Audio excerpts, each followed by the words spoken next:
Hello, नमस्कार। मैं आप सभी का हमारे YouTube चैनल एक्स स्क्वायर पर स्वागत करता हूं। तो क्या हाल चाल आप सभी के। उम्मीद करता हूं भाई आप सब लोग एकदम बढ़िया होंगे, सब मस्त होंगे। बहुत दिनों के बाद हमारी मुलाकात हो रही है, तो कैसा लग रहा है? अच्छा लग रहा होगा। तो आज शुरू करने वाले हैं हम एक छोटा सा टॉपिक जो ख़त्म हो जाएगा। आज तो ख़त्म नहीं होगा, चाहे 2-3 क्लासों में हो जाएगा। तो उस टॉपिक का जो नाम है वो मैं आपको बता देता हूँ, LCM एंड HCF। ठीक है। और एसएससी ने अपना कैलेंडर जारी कर दिया है 2024 का। बहुत वैकेंसियाँ निकाली है भाई, बहुत वैकेंसियाँ। ठीक है। अभी से मतलब लग जाओ, ये समझ लो तुम। और CGL 2024 का इन्होंने सितंबर में डाल दिया, थोड़ा लेट कर दिया। जून जुलाई में हो जाता तो अच्छा था, लेकिन चलो कोई बात नहीं। जिनकी तैयारी अच्छी नहीं थी उनको थोड़ा ज़्यादा टाइम मिल गया, और जिनकी तैयारी अच्छी थी उन्हें थोड़ा डिमोटिवेट सा फील हुआ होगा। लेकिन कोई बात नहीं, डिमोटिवेट नहीं होना है। थोड़ा टाइम मिल गया तो थोड़ा सा बस उस टाइम का यूज करो। ठीक है। तैयारी छोड़नी नहीं है, एकदम ढीले नहीं पड़ना है। ढीले पड़ गए ना तो भाई फिर मामला गड़बड़ है। ठीक है। तो चलिए शुरू करते हैं। आज पढ़ने वाले हैं हम LCM एंड HCF। उससे पहले आपके लिए एक छोटी सी शायरी हो जाए। मुझे कहाँ फुर्सत कि मैं इस दीपावली पर घर जाऊं। अरे एसएससी की यादों से बाहर निकलूं तो दिवाली सेलिब्रेट करूं। ठीक है। तो चलो ऐसे ही लल्लू शायरी थी, शुरू करते हैं। आज देखो LCM एंड HCF पढ़ने वाले, बहुत तगड़ा मज़ा आने वाला है। एकदम दिल खोलकर बेटी, शानदार तरीके से। ठीक है। बहुत ही ज़बरदस्त मज़ा आने वाला है। छोटी छोटी बातें पहले मैं आपको बताऊंगा, तो आप हेडिंग लगाइए LCM एंड HCF। चैप्टर का नाम लिख लो आप, LCM एंड HCF। ठीक है। बहुत ही छोटा सा टॉपिक है। सबसे पहली बात तो ये छोटा सा टॉपिक है। ठीक है। 2-3 क्लासों में ख़त्म हो जाएगा। छोटा सा टॉपिक है। और दूसरी बात, ये बहुत ही लल्लू टॉपिक है। क्या है? लल्लू टॉपिक। ठीक है। और लल्लू के साथ साथ में ये इम्पोर्टेंट टॉपिक भी है। बहुत इंपॉर्टेंट टॉपिक है। एक सवाल आप मान के चलो फिक्स है LCM एंड HCF से, कोई रोकने वाला नहीं भाई। ठीक है। तो आज हम बात करने वाले हैं LCM के बारे में कि LCM होता क्या है, LCM पर कैसे सवाल बनते हैं। LCM की कहानी आज की क्लास में हम ख़त्म कर देंगे। ठीक है। तो बहुत खूबसूरत मज़ा आने वाला है। चलिए शुरू करते हैं। तो सबसे पहले LCM की फुल फॉर्म बता देता हूँ मैं। इसकी फुल फॉर्म होती है लिस्ट कॉमन मल्टीपल। क्या होती है? List common multiple. भाई मैंने यहाँ पे कॉमन लिखा है, ठीक है, कोमल नहीं है। इसको पढ़ के आपको अपनी क्लास की कोमल की याद आ रही होगी, लेकिन ये कोमल नहीं है, कॉमन है। ठीक है। लिस्ट कॉमन मल्टीपल, हिंदी में इसको बोलते हैं, लिस्ट का मतलब हो गया न्यूनतम, सबसे छोटा। कॉमन का मतलब हो गया उभयनिष्ठ, और मल्टीपल का मतलब हो गया गुणज। ठीक है। जैसे आपको एक एग्जाम्पल लेके मैं समझाता हूँ। आपको बोला गया कि 12 और 16 का LCM बताओ कितना आएगा। 12 और 16 का LCM ये बताओ। तो सबसे पहले आपको पता है कि मल्टीपल आता है, इसके अंदर क्या आता है? गुणज। तो पहले आपको मल्टीपल पे जाना है। तो आपने कहा सर 12 के मल्टीपल बताओ क्या होगा। तो मैंने कहा 12 के मल्टीपल का मतलब होता है गुणज। जैसे कि 12 के मल्टीपल की अगर मैं बात करूं तो क्या क्या हो जाएगा? 12, 24, ठीक है, 12 का पहाड़ा लिख दो, 36, 48, 60, 72, 84, 96, ऐसे चलता जाएगा ये अनंत तक। कभी रुकेगा ही नहीं भाई। ठीक है। कभी नहीं रुकेगा, ये बहुत आगे तक जाएगा। ठीक है। तुम भी बहुत आगे तक जाओगे, बस लगातार मेहनत करनी है हमें। तो ये मल्टीपल हो गया। अब बात करते हैं 16 के मल्टीपल। अभी मैं आपको बेसिक सा मीनिंग समझा रहा हूँ बस, और कुछ भी नहीं बता रहा। अब आप ये मत सोचना कि सर LCM को हम ऐसे निकालेंगे क्या। भाई अभी आप क्लास शुरू हुई है, धीरे धीरे देखो तो सही आगे होता क्या है। LCM निकालने की ज़रूरत नहीं है। मैं आपको बिना LCM निकाले ही आंसर कैसे आएगा वो बता दूंगा। ठीक है। अभी तो मैं आपको पूरा चैप्टर पढ़ा रहा हूँ, तो मेरा तो देखो फ़र्ज बनता है ना कि आपको एकदम कंप्लीट पढ़ाया जाए। ये तो है नहीं कि बस सवाल कैसे आएगा, सवाल को कैसे करेंगे वो डायरेक्ट ही बता दूँ। तो एकदम बढ़िया लेवल से पढ़ेंगे आप। तो बस मान के चलो, अगर आपने यहाँ से एलसीएम एंड एचसीएफ पढ़ा है ना, तो आप कहीं भी जाके पढ़ लेना, इससे ऊपर का एलसीएम एचसीएफ आपको कहीं नहीं मिलेगा, एकदम टॉप लेवल का यही मिल जाएगा, कंप्लीट A to Z, कुछ भी कसर नहीं रहेगी, कुछ भी का मतलब कुछ भी। उसके प्यार में कसर हो सकती है, लेकिन हमारे पढ़ाए हुए में कोई कसर नहीं होगी। ठीक है, देखो 16 की मल्टीपल तो ये हो जाएगा 16, 32, 48, 64, 80, 96, और 96 के बाद में जो भी आएगा ये चलता जाएगा, मतलब कभी ख़त्म ही नहीं होगा। ठीक है, अब यहाँ पे देखो दूसरी क्या टर्म आती है, मल्टीपल हमने देख लिया, उसके बाद में आता है कॉमन मल्टीपल, कॉमन। तो यहाँ मैं लिख देता हूँ कॉमन मल्टीपल। वो क्या आ जाएंगे, तो आप बोलोगे सर देखो 48 यहाँ पर भी है और 48 यहाँ पर भी है, तो सबसे पहला जो कॉमन मल्टीपल है वो 48। आगे जाएंगे तो 96 यहाँ पर भी है, 96 यहाँ पर भी है, तो आगे आएगा 96। इसके बाद में ये चलता जाएगा। ठीक है, और भी तो आएंगे ना भाई कॉमन, जैसे तुम इनको आगे बढ़ाओगे तो और भी चीज़ें कॉमन आएंगी। ठीक है, तो 48, 96 आगे चलता जाएगा, कभी ख़त्म ही नहीं होगा। अब हमें कौन सा लेना है भाई, एलसीएम के अंदर हमें लेना है लिस्ट। लिस्ट का मतलब होता है न्यूनतम, तो लिस्ट कॉमन मल्टीपल कौन सा हो जाएगा, तो आप बोलोगे सर छोटा वाला तो है 48। ठीक है, 48, तो ये हमारा 12 और 16 का क्या आ गया, एलसीएम आ गया 48। तो एलसीएम का मतलब आपको समझ में आया कि एलसीएम होता क्या है, एलसीएम होता है लिस्ट कॉमन मल्टीपल, सबसे छोटा उभयनिष्ठ गुणनखंड। ठीक है, सॉरी गुणनखंड नहीं, गुणज, गुणनखंड अलग चीज़ है, गुणज। ठीक है, तो इतना एक बार लिख लो आप। अब देखो यहाँ पे एलसीएम जो भी आया, जैसे मैंने कहा 12 और 16 का एलसीएम आ गया 48, तो इस एलसीएम के अंदर 12 का भी पूरा पूरा भाग जाएगा और 16 का भी पूरा पूरा भाग जाएगा। भाग क्यों जा रहा है, क्योंकि ये क्या गुणज है भाई, कोई भी गुणज होगा तो भाग तो जाएगा ना। जैसे मैंने 12 का पहाड़ा लिखा है, तो सभी संख्याओं में 12 का भाग जाएगा, कोई सी उठा के देख लो आप। ठीक है, जैसे मैंने 16 का पहाड़ा लिखा है, तो 16 के पहाड़े में 16 का भाग तो जाएगा, सीधी सी बात है। और ये जो 48 है, ये 12 के पहाड़े में भी आता है, 16 के पहाड़े में भी आता है, तभी तो कॉमन हुआ ना। तो 12 का भी भाग जाएगा, 16 का भी भाग जाएगा, सही बात है। तो यहाँ पे मैं एक छोटी सी बात लिख सकता हूँ, देखो यहाँ पे मैंने कहा भाई LCM of x y z, तीन संख्याएं ले ली मैंने एक्स वाई जेड, इनका जो भी एलसीएम आएगा, उस एलसीएम का मतलब क्या है, वो क्या आएगा, तो एलसीएम आएगा वह सबसे छोटी संख्या, वह सबसे छोटी संख्या, सबसे छोटी संख्या जिसमें एक्स वाई और जेड का पूरा पूरा भाग जाना चाहिए, पूरा पूरा भाग जाएगा। ठीक है, एक्स वाई जेड का जो भी एलसीएम आएगा, उस एलसीएम के अंदर एक्स वाई जेड का पूरा पूरा भाग जाएगा, वो सबसे छोटी संख्या आ जाएगी। तो इतना एक बार आप लिख लो, इतना एक बार आप लिख लो। उसके बाद में हम शुरू करते हैं कि एलसीएम निकालेंगे कैसे। एलसीएम निकालने के हमारे पास में 3 तरीके हैं, वो तीनों मैं आपको बताऊंगा, और तीनों बहुत लग्जरी मेथड है। ठीक है, और जो हमारा फेवरेट है उसके बारे में भी हम डिस्कस करेंगे। तो चलिए एक बार इसका स्क्रीनशॉट ले लो, जो भी आप नोट्स बना रहे हो। आगे बढ़ते हैं। फिर आपको पटाखों की आवाज़ आ रही होगी, तो देखो मैं आपको बता दूं, आज ये जो वीडियो शूट हो रही है ना, ये आज धनतेरस के दिन शूट हो रही है, मतलब कि 10 तारीख को। अब ये आपके पास कब आएगी वो मुझे नहीं पता, बट शूट आज के दिन हो रही है। तो बाहर बच्चे फटाके वटाके फोड़ रहे हैं, हल्की फुल्की आवाज़ आएगी तो आप एडजस्ट कर लेना, लेकिन मेरी आवाज़ आपको प्रॉपर आएगी, उसमें कोई दिक्कत नहीं होगी। तो हम बता रहे थे आपको how to find LCM. LCM कैसे ज्ञात करेंगे भाई, एलसीएम का मतलब मैंने आपको समझा दिया कि एलसीएम होता क्या है। अब ज्ञात कैसे करेंगे वो देख लो, हाउ टू फाइंड एलसीएम। इसके अंदर पहला जो तरीका होता है वो होता है prime factor method. Prime factor method, अब ये क्या होता है गुरुजी, हिंदी में भी लिख दो। चलो हिंदी में भी लिख देता हूँ। इसका मतलब होता है अभाज्य गुणनखंड विधि।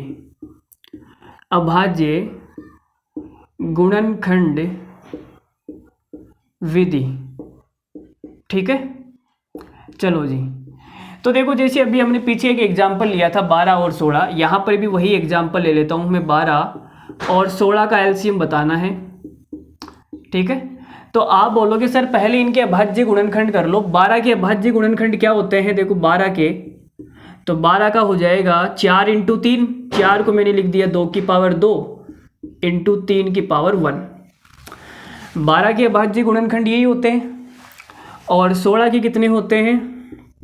तो आप बोलोगे सर 16 के हो जाएंगे 2 की पावर 4। अभाज्य गुणनखंड का मतलब होता है कि हमें अभाज्य संख्याओं में तोड़ना है। देखो 2 और 3 अभाज्य संख्या है, तो अभाज्य संख्या में तोड़ दिया मैंने। ठीक है, अब ये मत बोलना कि सर 12 को हम ये भी तो लिख सकते हैं ना 6 × 2। अरे भाई 6 अभाज्य संख्या नहीं है, ठीक है ना, तो ऐसे नहीं करना है, अभाज्य संख्याओं में तोड़ना है। अब यहाँ पे देखो क्या होता है, इनका जो भी एलसीएम आएगा, एलसीएम के अंदर मैक्सिमम पावर आएगी। क्या आएगी? Maximum power. अभाज्य संख्या की मैक्सिमम पावर आएगी, ऐसे लिख लो, अभाज्य संख्या की मैक्सिमम पावर। मैक्सिमम का मतलब हो गया अधिकतम घात। अधिकतम घात एलसीएम में आएगी, एलसीएम में आएगी। ठीक है, अब आप बोलोगे सर इस बात का क्या मतलब है? जैसे मुझे इन दोनों का एलसीएम निकालना है, तो आप बोलोगे सर यहाँ 2 की पावर 2 है, यहाँ 2 की पावर 4 है, तो एलसीएम में क्या आएगी? 2 की पावर 4 आएगी। ठीक है, यहाँ 3 की पावर 1 है, इसके अंदर 3 की पावर 0 है। भाई 3 है ही नहीं, इसका मतलब क्या है? 3 की पावर 0 है। तो मैक्सिमम किस में है? इसके अंदर। तो एलसीएम में क्या आएगी? 3 की पावर 1। तो 2 की पावर 4 का मतलब हो गया 16 × 3, तो ये कितना आ गया? 48। तो बोलो बात समझ में आई या नहीं आई? एलसीएम के अंदर मैक्सिमम पावर आएगी अभाज्य संख्या की, ये बात आपको ध्यान रखनी है। इस पे बहुत तगड़ा सवाल बनता है। अभी मैं पहला सवाल आपके सामने फेंकूंगा ना, तो ये वही सवाल देखो, अगर ये बात जिसको भी पता होगी, जिसकी दिमाग में ये बात सेट हो गई ना, उसका पहला सवाल गलत नहीं होगा, नहीं तो आप गड़बड़ कर दोगे भाई। ठीक है, तो ये बात आपको ध्यान रखनी है। चलो एक एग्जांपल और ले लेते हैं। जैसे मैंने कहा भाई 2 संख्या है, जैसे कुछ भी ले लो, मैंने एक संख्या ले ली भाई 2 की पावर 3 × 3 की पावर 4 × 5 की पावर 7 इंटू में ले लेते हैं 7 की पावर 7। ये एक संख्या हो गई। दूसरी संख्या और ले लेते हैं, जैसे मैंने ले लिया 2 की पावर 4 × 3 की पावर 6, 5 की पावर 2 और 7 की पावर 3। ये 2 संख्याएं आपके सामने लिखी हुई है। अब इन 2 संख्याओं का एलसीएम निकालना है। पहली संख्या नंबर 1, दूसरी संख्या नंबर 2। ये 2 संख्या है, इनका क्या निकालना है? एलसीएम। तो एलसीएम क्या आएगा? इनका जो एलसीएम आएगा वो क्या आएगा? तो आपको पता है कि अधिकतम घात आएगी। एलसीएम के अंदर क्या आएगी? Maximum power. तो आपने कहा सर 2 की पावर 3 है, यहाँ 2 की पावर 4 है, तो एलसीएम में 2 की पावर 4 आएगी। यहाँ 3 की पावर 6 है, यहाँ 3 की पावर 4 है, तो एलसीएम के अंदर 3 की पावर कितनी आएगी? 6 आएगी। इंटू यहाँ 5 की पावर 2 है, यहाँ 5 की पावर 7 है, तो एलसीएम में क्या आएगी? मैक्सिमम पावर 5 की पावर 7। यहाँ 7 की पावर 3 है, यहाँ 7 की पावर 7 है, तो एलसीएम में कितनी आएगी? 7 की पावर 7। ठीक है, जो भी मैक्सिमम पावर होगी अभाज्य संख्या की, वही एलसीएम के अंदर आएगी। तो आपको कहानी समझ में आ गई? किस हिसाब से कहानी चलने वाली है बोलो। अगर ये कहानी समझ में आ गई है तो मैं एक छोटा सा सवाल आपके सामने फेंकता हूँ, और बहुत तगड़ा सवाल है, बहुत लग्जरी सवाल है, बहुत ही खूबसूरत सवाल हम उसको बोल सकते हैं। आपके उससे भी बड़ा खूबसूरत सवाल है। ठीक है, तो फेंक दे। अरे बोलो भाई, इजाज़त है सवाल फेंकने की? चलो जी, सवाल फेंक के मार रहा हूँ आपकी छाती पे, संभालना भाई, छाती टूट जाएगी, सामने दिवाली है। देखो ये सवाल, देखो एक छोटा सा सवाल मैंने आपके सामने दिया है। यदि 2 संख्याएं हैं, पहली संख्या है 216 और दूसरी है k, और इनका जो लघुत्तम समापवर्तक है, मतलब कि लस है, एलसीएम, वो 648 है, तो k के कितने मान पॉसिबल है, आपसे ये पूछा है। तो भाई देखो क्या है, मेरे सामने 2 संख्या है, पहली संख्या है 216 और दूसरी संख्या है k। ठीक है, और इन दोनों संख्याओं का जो एलसीएम है वो एलसीएम कितना है 648। तो अभी तक मैंने आपको क्या बताया, मैंने प्राइम फैक्टर मेथड आपको बताया। तो आप क्या करेंगे, अभाज्य गुणनखंड करेंगे। 216 का मतलब होता है 6 का क्यूब, 216 का मतलब होता है 6 का क्यूब, और 6 को आप तोड़ेंगे तो 2 × 3 हो जाएगा, तो ये 2 की पावर 3 × 3 की पावर 3। ठीक है भाई, तो मैंने 216 के अभाज्य गुणनखंड कर दिए। अब k का मान क्या आएगा वो आपको बताना है, कितने मान पॉसिबल है, और इन दोनों का जो एलसीएम है वो एलसीएम कितना है भाई, तो आप बोलोगे सर वो है 648।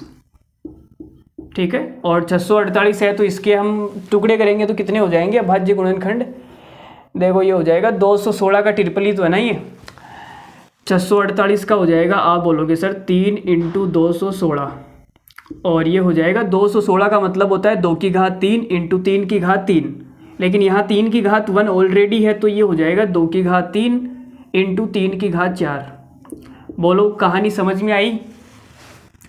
अरे मैंने इसके प्राइम फैक्टर मेथड से कैसे किया पता चला क्या आपको, कुछ हवा लगी?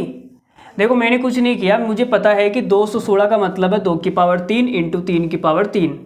अब 216 को मुझे 3 से गुणा करना है, तो 3 से गुणा करूंगा मैं इसको तो 3 की पावर 4 हो जाएगी ना। ठीक है, यहाँ तक चलो। अब आपने कहा कि सर एलसीएम के अंदर है ना मैक्सिमम पावर आती है, इतनी बात क्लियर है, मैक्सिमम पावर आती है। तो आपने कहा 2 की पावर 3 एलसीएम के अंदर आई हुई है भाई, कितनी आई हुई है 2 की पावर 3, और ये 2 की पावर 3 तो यहाँ से आ जाएगी भाई, इसमें भी तो 2 की पावर 3 है ना, तो 2 की पावर 3 तो इसमें से यहाँ आ जाएगी। इसका मतलब इसमें कितनी भी पावर हो कोई मतलब नहीं है। अगर इस k के अंदर 2 की पावर 0 है तो 2 की पावर 3 यहाँ से आ जाएगी। अगर k के अंदर 2 की पावर 1 है तो यहाँ से 2 की पावर 3 इसमें आ जाएगी। अगर k के अंदर 2 की पावर 2 है तो भी कोई दिक्कत नहीं है, और k के अंदर अगर 2 की पावर 3 है तो भी कोई दिक्कत नहीं है। लेकिन k के अंदर 2 की पावर 4 नहीं हो सकती। क्यों नहीं हो सकती? अगर यहाँ 2 की पावर 4 हो गई तो एलसीएम के अंदर 2 की पावर 4 आएगी, फिर 3 नहीं आएगी। समझ में आ रही है कहानी?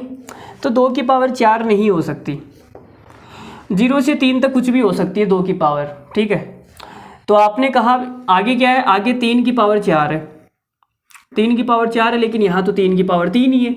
इसका मतलब ये जो 3 की पावर 4 है ना, ये कहाँ है, इसके अंदर है, k के अंदर। तो k के अंदर 3 की पावर 4 आएगी भाई, ये फिक्स है। k के अंदर 3 की पावर कितनी आएगी, 4 आएगी। तो ये k की कितनी वैल्यू पॉसिबल हो गई, 1 2 3 4, 4 वैल्यू पॉसिबल है भाई। सवाल का आंसर है 4 वैल्यूज पॉसिबल है। 3 की पावर 4 तो फिक्स है क्योंकि ये तो मैक्सिमम है ना। अगर इसके अंदर 3 की पावर 3 हो गई तो फिर एलसीएम के अंदर भी 3 की पावर 3 आएगी, 4 थोड़ी आएगी। देखो यहाँ भी 3, यहाँ भी 3, तो इसमें भी 3 आएगी। समझ में आ रही है बात? चलो समझ में आ गई होगी, अगर नहीं भी आई है तो ऐसा एक सवाल और करते हैं, उससे आ जाएगी। ठीक है, चलो भाई अगला सवाल देखते हैं। लो भाई सवाल नंबर 2 आपके सामने है, बड़ा खूबसूरत सवाल है। दो संख्याएं, पहली संख्या है 1728, दूसरी संख्या है k, और इन दोनों संख्याओं का जो एलसीएम है वो कितना है, 5184 है। तो k के कितने मान संभव है आपको ये बताने हैं। तो देखो क्या करेंगे, सबसे पहला आपका काम होगा आप इसके प्राइम फैक्टर कर लो। 1728 संख्या नंबर 1 और दूसरी है संख्या नंबर 2, वो कौन सी है, k। तो इसके आप गुणनखंड कर लो, इसके भी कर लो। 1728 देखो मुझे तो पता है क्या होता है, 12 का क्यूब होता है। ठीक है, और 12 का मतलब होता है, 12 का मतलब क्या होता है, 2 की पावर 2 × 3, और इसकी पावर कितनी है 3। तो ये कितना हो जाएगा भाई, 2 की पावर 6 हो जाएगी × 3 की पावर 3 हो जाएगी। यहाँ तक काम ठीक है, यहाँ तक किसी को भी कोई तकलीफ नहीं होनी चाहिए, एकदम लल्लू प्रोसेस है, बिल्कुल फास्ट करना है। आगे बढ़ते हैं। आगे मैंने k के बारे में देखो थोड़ा सा देखा नहीं है, चलो k जो भी होगा देख लेंगे। इन दोनों का जो भी एलसीएम है, एलसीएम वो एलसीएम कितना है, 5184। और आप बोलोगे सर 5184 है तो 1728 का 3 गुना है, ठीक है। 17 तिया 51 और 28 तिया 84, तो 1728 का 3 गुना है, तो भाई ये आएगा 3 इंटू 1728। अब क्या हो जाएगा, ये देखो 1728 का मतलब हो गया ये 3 की पावर 3 है, तो ये 3 की पावर 4 हो जाएगी, 2 की पावर 6 इंटू 3 की पावर 4। चलो भाई हमारे इसके भी फैक्टर हो गए, अभाज्य गुणनखंड जो भी है। चलो जी शुरू करते हैं। अब आपने कहा कि 2 की पावर 6 इसके अंदर है, 2 की पावर 6 एलसीएम के अंदर भी है, तो एलसीएम के अंदर मैक्सिमम पावर आती है, मैक्सिमम पावर जो भी है। तो आप बोलोगे सर 2 की पावर 6 अगर मैक्सिमम है वो तो इसके अंदर आ गई ना 6, तो अब इसके अंदर 2 की पावर कुछ भी हो क्या फ़र्क पड़ता है, 2 की पावर इसके अंदर कुछ भी हो कोई फ़र्क नहीं पड़ेगा। इसके अंदर 2 की पावर 0 है तो भी कोई दिक्कत नहीं है, 2 की पावर 1 है तो भी कोई दिक्कत नहीं है, 2 की पावर 2 है तो भी कोई दिक्कत नहीं है। तो मतलब 6 तक इसके अंदर कुछ भी पावर हो सकती है, कोई भी फ़र्क नहीं पड़ेगा। इस k के अंदर कुछ भी हो सकता है 2 की पावर। तो पहली पॉसिबिलिटी 1 2 3 4 5 6 7, तो 7 पॉसिबिलिटी बनेगी। कितनी बनेगी, 7 पॉसिबिलिटी, यही हमारा आंसर आ गया, 7 संभावनाएं बनेगी। अब इसके अंदर 2 की पावर 7 क्यों नहीं आ सकती, किसी बच्चे का सवाल हो सकता है। अगर भाई इसके अंदर 2 की पावर 7 आ गई ना तो 7 मैक्सिमम हो गई ना। देखो इसके अंदर 6 है और इसके अंदर 7 आ गई, अगर इसके अंदर 2 की पावर 7 आ गई तो इसमें भी 2 की पावर 7 आएगी फिर एलसीएम में, लेकिन यहाँ पर तो 7 नहीं है ना, तो यहाँ पर 7 नहीं आ सकती। इतनी बात आपको समझ में आनी चाहिए। अरे बोलो भाई, अरे धाग हो गया यार तुम सबसे बड़े, इतनी सी बात समझ में नहीं आ रही तुम्हें, क्या करोगे तुम, बस सोना बाबू करा लो बस दिन रात, ठीक है। अब देखो यहाँ 3 की पावर 4 है, लेकिन यहाँ 3 की पावर 3 है, तो ये 3 की पावर 4 मैक्सिमम ये किसके अंदर से आई होगी, यहाँ से आई होगी। अब इसके अंदर देखो 3 की पावर कुछ भी नहीं हो सकती, इसके अंदर 3 की पावर 4 ही होगी, फिक्स है। अब ये फिक्स क्यों है, क्योंकि अगर इसके अंदर 3 की पावर 3 हो गई और यहाँ भी 3 की पावर 3 है तो एलसीएम में भी 3 की पावर 3 आएगी, लेकिन एलसीएम में तो 3 की पावर 4 आई। इसका मतलब ये मैक्सिमम पावर कहाँ से आएगी, यहाँ से, तो इसके अंदर फिक्स है 3 की पावर 4 ही होगी। अरे बोलो भाई इतनी सी कहानी समझ में आ रही है क्या, सब में 3 की पावर 4 ही होगी। तो कितनी पॉसिबिलिटी बन गई, 7 पॉसिबिलिटी, और यही हमारा आंसर हो गया।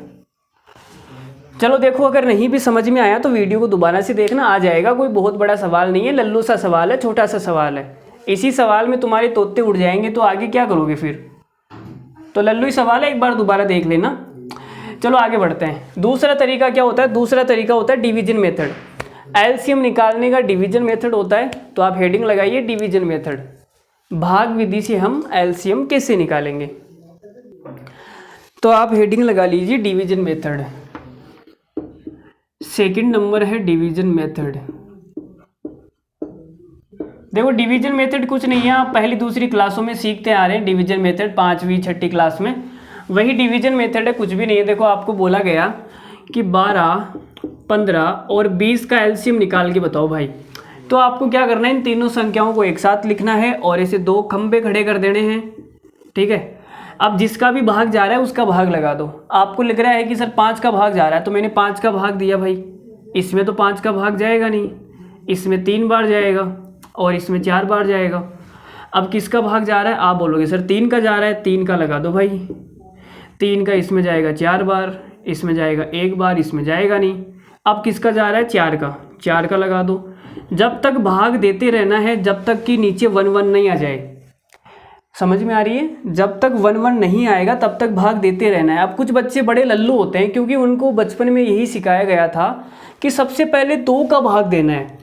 अरे भाई एलसीएम निकालते वक्त 2 का भाग नहीं देना है, वो तो हम अभाज्य गुणनखंड करते हैं तब एक अलग चीज़ होती है, ठीक है, प्राइम फैक्टर। लेकिन यहाँ पे एलसीएम निकाल रहे हैं तो ज़रूरी नहीं सबसे पहले 2 का ही भाग दो। वो बोलते हैं सर सबसे पहले तो 2 का भाग दो, हमारे गुरुजी ने हमें बताया था 6ठी क्लास में। हाँ तो वो एक अलग चीज़ है, तुम उनको छोड़ो, तुम अभी स्कूल में नहीं हो, ठीक है। तो आपको देखो एलसीएम कितना आ गया, अब इनको गुणा करना होता है, ये जो भी आए हैं ना इनको गुणा कर लो। तो 5 को 3 से गुणा करेंगे 15, 15 को 4 से गुणा करेंगे 60। तो एलसीएम कितना आ गया मेरे दोस्त, एलसीएम आ गया 60, ठीक है। जैसे एक एग्जांपल और ले लेते हैं। मैंने लिख दिया भाई 25, 15, 30, 3 संख्याएं मैंने लिख दी, इनका एलसीएम निकालना है। तो आप बोलोगे सर जिसका भाग जा रहा है उसका भाग दे दो। जैसे मुझे 25 को देखते लगा यार 5 का भाग जाएगा यार 5 का, तो मैंने 5 का भाग दे दिया इसमें।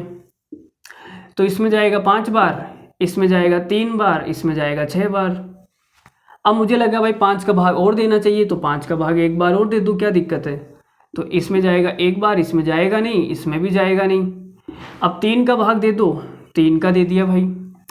तो ये 1 1 2, 2 का भाग दे दो अब इसके अंदर, तो ये 1 1 1। अब इनको गुणा कर लो, 5 25, 25 या 75, 75 को 2 से करोगे 150। तो एलसीएम कितना आ गया मेरे दोस्त, 150। तो ऐसे एलसीएम निकाल सकते हो तुम, कोई बहुत बड़ी चीज़ नहीं है एलसीएम निकालना। एलसीएम इज लल्लू टॉपिक, बहुत ही आसान टॉपिक है, कुछ भी नहीं है। चलो तीसरा देखो, तीसरा बहुत इंपॉर्टेंट है। अब डिवीजन मेथड पे कैसे सवाल बनते हैं वो बाद में डिस्कस करेंगे, लेकिन तीसरा जान लेते हैं। तो ये लिख लो एक बार। ये तीसरा जो मेथड है ना भाई, ये मेरा बहुत फेवरेट है। हमारा फेवरेट जो तरीका है वो यही है। एलसीएम ऐसे ही निकालना है, आपको भी यही सीखना है। अगर आपको नहीं समझ में आए ना ये वाला जो अभी बताऊंगा, तो आपको 2-3 बार देखना है, 4 बार देखना है, 5 बार देखना है, समझ में आ जाएगा।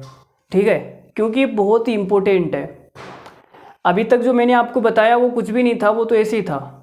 जो असली चीज़ है वो अब मैं आपको बताने वाला हूँ। तो इस मेथड का नाम है, तीसरा मेथड है एलसीएम निकालने का। तो ये हो जाएगा असली चीज़ मेथड। असली चीज़ तो अब आई है आपके सामने। इतनी देर तो ऐसे ही आपका बस वार्म अप हो रहा था। असली चीज़ मेथड कौन सा है, जैसे आपको बोला गया कि 12, 15 और 25, इनका एलसीएम बताओ सर। क्या बताओ, इनका एलसीएम बताओ कि एलसीएम कितना आएगा। तो आपको क्या करना है कि सबसे बड़ी जो संख्या होगी उसको एलसीएम मान लेना है। आपने कहा 25 है, तो 25 को मैंने एलसीएम मान लिया भाई। ठीक है। अब मैंने आपको शुरुआत में एक चीज़ बताई थी कि जिन संख्याओं का आप एलसीएम निकाल रहे हो उन संख्याओं का एलसीएम के अंदर पूरा पूरा भाग जाएगा। ठीक है, ये चीज़ मैंने आपको बताई थी, आप याद करो। याद नहीं होगी आपको, लेकिन उसकी तीसरी क्लास की बातें आपको याद है। मैंने अभी 3 मिनट पहले जो बात बताई वो आपको याद नहीं है, देख लो अब तुम। तो आपने कहा सर 25 का भाग 25 में तो जा रहा है, 15 का भाग 25 में नहीं जाएगा। मैंने कहा क्यों नहीं जाएगा, तो आपने कहा सर 15 के अंदर 2 चीज़ें हैं, 3 × 5, तो 5 का भाग तो 25 में चला जाएगा, लेकिन इस 3 का नहीं जा रहा। तो मैंने कहा कोई बात नहीं, 3 से गुणा कर दो ना यार। लो भाई 3 से गुणा कर दिया, अब तो 15 का पूरा पूरा भाग चला जाएगा 75 के अंदर। बोलो सही बात है या नहीं, सही है ना कहानी। चलो अब आप बोलोगे सर 12 का भाग इसके अंदर नहीं जा रहा। तो मैंने कहा भाई क्यों नहीं जा रहा, तो आपने कहा सर 12 का मतलब होता है 3 × 4, तो 3 का भाग तो इसके अंदर चला जाएगा, क्योंकि देखो गुणा में 3 है ना, 4 का भाग नहीं जाएगा। तो मैंने कहा भाई कोई बात नहीं, 4 से गुणा कर दो ना यार तुम। तो ये कितना आ जाएगा, 25 या 75, और ये आ जाएगा 300। तो हमारा जो एलसीएम है इन तीनों का जो एलसीएम है वो कितना आ गया, 300। बोलो समझ में आई कहानी। अरे आई होगी, थोड़ी थोड़ी तो आई होगी ना। हाँ, नहीं आई तो कोई बात नहीं, आ जाएगी धीरे धीरे। एक एग्जाम्पल और लेते हैं। जैसे मैंने दूसरा एग्जाम्पल ले लिया, छोटा सा एग्जाम्पल ले लेते हैं। मैंने कहा भाई 9, 12 और 15। ठीक है, आपने कहा ठीक है भाई इनका एलसीएम निकालना है। तो मैंने कहा भाई एलसीएम कैसे निकालते हैं, सबसे बड़ी संख्या को आप एलसीएम मान लो। आपने कहा मैंने 15 को मान लिया। फिर मैंने कहा भाई जिन संख्याओं का तुम एलसीएम निकाल रहे हो उनका पूरा पूरा भाग जाना चाहिए एलसीएम के अंदर, तब तो बात सेट हो जाएगी, नहीं तो नहीं होगी। तो मैंने देखा भाई 15 का भाग 15 में पूरा पूरा जा रहा है, कोई दिक्कत नहीं है। 12 का भाग 15 में नहीं जा रहा, तो क्यों नहीं जा रहा, तो आपने कहा सर 12 के अंदर है 3 × 4, 3 का भाग तो 15 में चला जाएगा, लेकिन 4 का नहीं जाएगा सर। तो 4 से गुणा कर दो ना यार, अब तो जाएगा 12 का भाग, 60 हो गया ना, 15 × 4 = 60। तो आपने कहा वेरी गुड, ये तरीका तो बहुत अच्छा है सर जी। फिर मैंने यहाँ देखा भाई 9 का भाग उसमें नहीं जाएगा, तो मैंने कहा भाई क्यों नहीं जाएगा, तो आपने कहा सर 9 का मतलब होता है 3 × 3। यहाँ पर 3 कितनी बार आ गया, 2 बार आ गया सर, 1 और 2, लेकिन हमारे पास में यहाँ 3 एक बार ही है भाई। 15 के अंदर जो 3 है वो एक बार ही तो है ना, 2 बार थोड़ी है, एक बार ही है, 3 × 5। तो 15 के अंदर 3 एक ही बार है, लेकिन 9 के अंदर जो 3 है ना वो 2 बार है, इसलिए पूरा पूरा भाग नहीं जा रहा। तो मैंने कहा भाई 1 3 से गुणा और कर दो यार, क्या फ़र्क पड़ता है बस। तो कितना हो गया ये, 15 चौक 60 और 3 180। तो एलसीएम कितना आ गया, 180 आ गया, 9 12 15 का एलसीएम। बोलो समझ में आई? अरे समझ में आई होगी ना यार।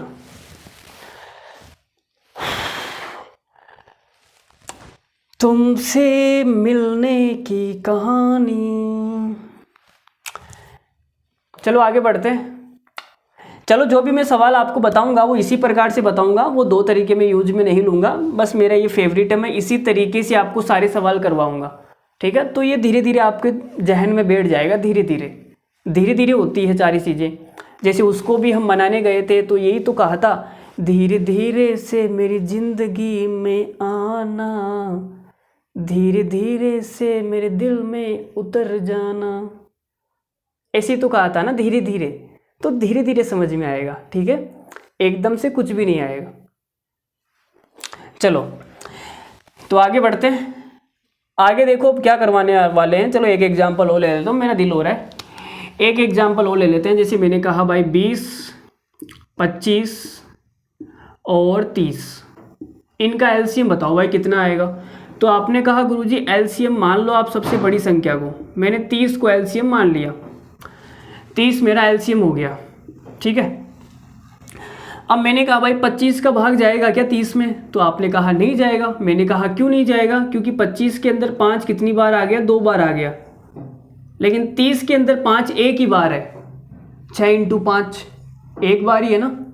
तो 1 5 से और गुणा कर देता हूँ मैं, लो भाई अब तो 25 का पूरा पूरा भाग चला जाएगा।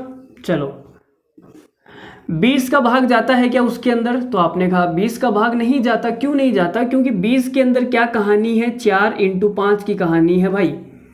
5 का भाग तो 5 के कारण चला जाएगा, 4 का भाग नहीं जा रहा 30 में। तो आपने कहा सर 4 का भाग 30 में नहीं जा रहा। अब यहाँ बात समझना, 4 से गुणा नहीं करना है। 4 से गुणा क्यों नहीं करना है, क्योंकि 4 के अंदर क्या है, 4 के अंदर 2 × 2 है, 1 2 तो मेरा 30 के अंदर आ गया ना भाई। 30 का मतलब यही तो होता है ना, 15 × 2, तो 1 2 तो 30 के अंदर आ गया, 1 2 की कमी है बस। तो इस 1 2 से और गुणा कर दो भाई, तो मेरा एलसीएम कितना आ गया, मेरा एलसीएम आ गया 300। तो 20 25 और 30 का एलसीएम कितना आएगा, 300। अब तो समझ में आ गई होगी। चलो अब सवाल शुरू करते हैं यार, देखो इतना टाइम नहीं है, ठीक है। एक छोटा सा सवाल मैं आपके सामने दे रहा हूँ, शुरू करते हैं सवाल। लो भाई एक छोटा सा सवाल मैंने आपके सामने फेंका है।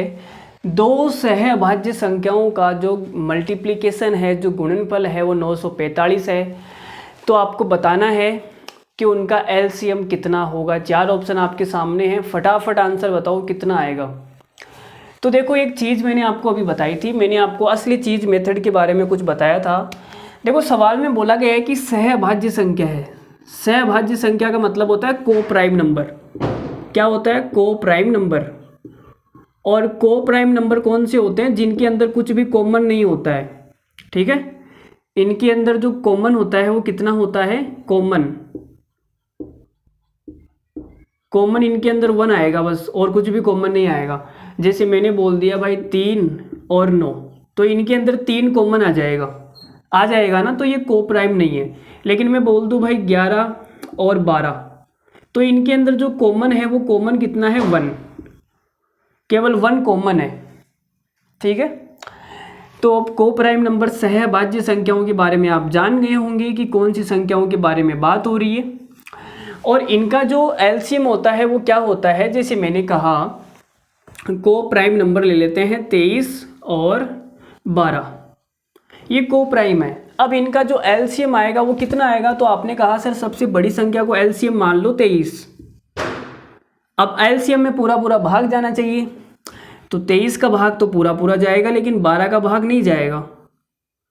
तो आपने कहा सर 12 से गुणा कर दो, अब तो 12 का भाग जाएगा ना। तो को प्राइम जो भी संख्याएं होती है उनका गुणनफल ही उनका एलसीएम होता है। बात समझ में आ रही है? को प्राइम नंबर जो भी होते हैं उनका गुणनफल ही उनका एलसीएम होता है। अगर ये नोट लगा के आप लिखना चाहो तो लिख लो, नोट लगा के साइड में खोपचे में। जो भी को प्राइम नंबर है, को प्राइम नंबर सहभाज्य संख्याएं, उनका गुणनफल ही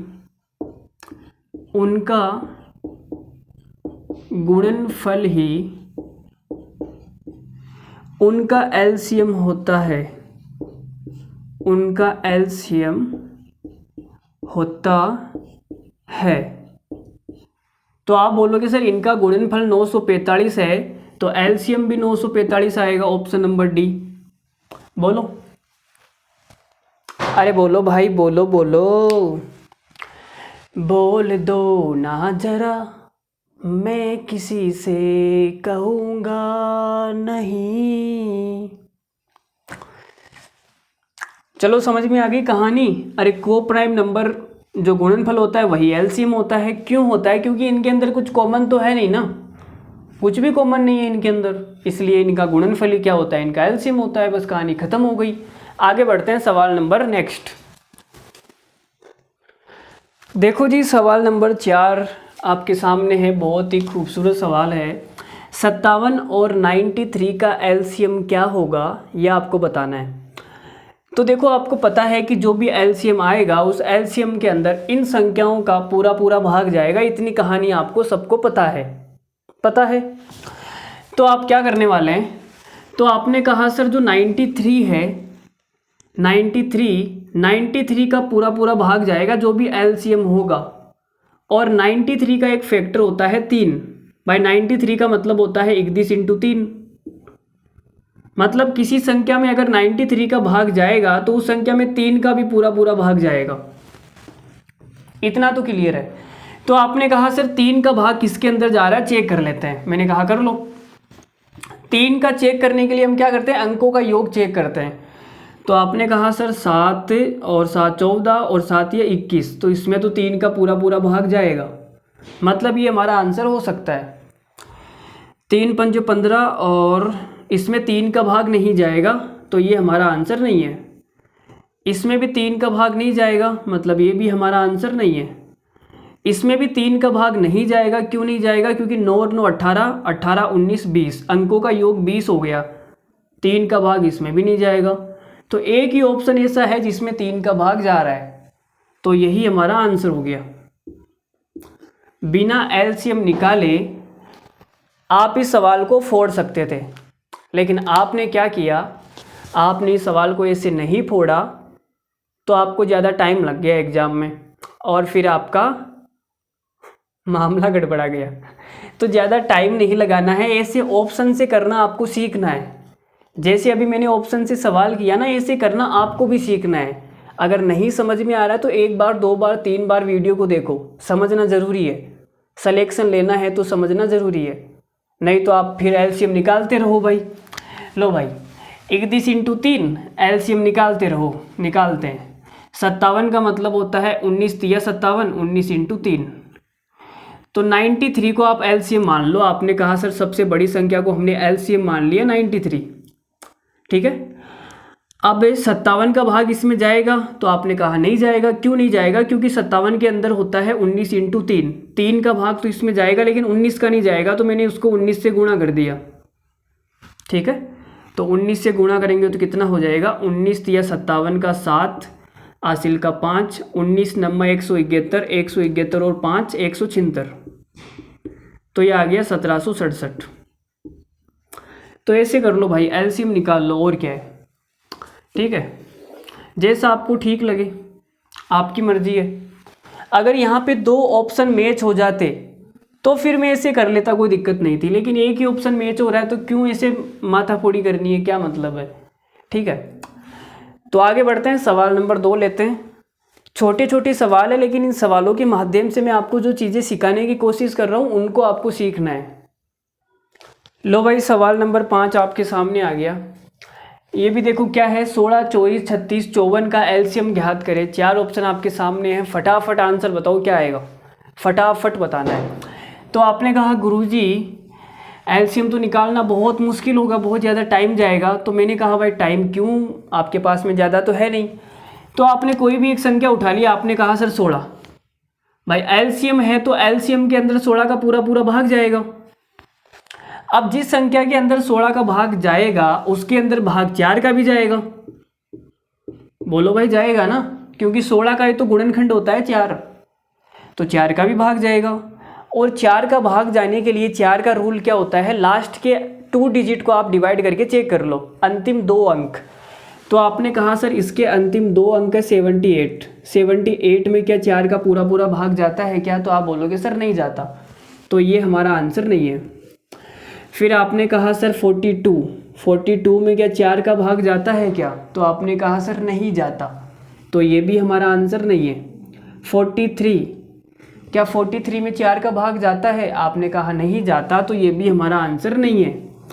एक ही आंसर बचा हमारा, ऑप्शन नंबर डी, 432 इस सवाल का करेक्ट आंसर है। तो देखो मैंने कितनी आसानी से ये सवाल कर दिया, ना तो मैंने कोई एलसीएम निकाला ना मैंने कुछ और किया, बस थोड़ा सा दिमाग लगाया मैंने और अब मेरा काम हो गया। तो ऐसे ही आपको करना है, जब आप ऐसे सवाल करने सीख जाओगे ना तभी मज़ा आएगा, नहीं तो बस एलसीएम निकालते रहो। हाँ भाई, सबसे बड़ी संख्या को एलसीएम मान लो भाई 54 को एलसीएम मान लिया।